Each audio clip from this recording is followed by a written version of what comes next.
राजा पहिलं सावध व्हा. हत्यार उचला, तेगी बाहेर काढा. राजन पाया पडतो तुमच्या, काही दगाफटका होऊ शकतो. कविराज अहो, आजवर मरण पाठीवर बांधून दख्खनच्या पठारावर घोडा फेकलाय आम्ही. मोगलांच्या छाताडावर थैथै नाचवला. तो आज पळून जाण्यासाठी ते होणे नाही, होणार नाही. हर हर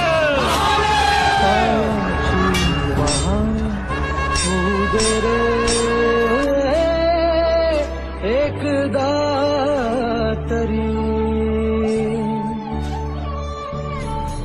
डोळे मिटून घेतो मी तुझ्या पाशी येतो.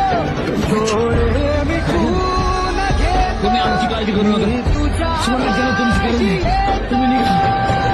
कविराज, या अवस्थेत तुम्हाला सोडून नाही जाणार आम्ही.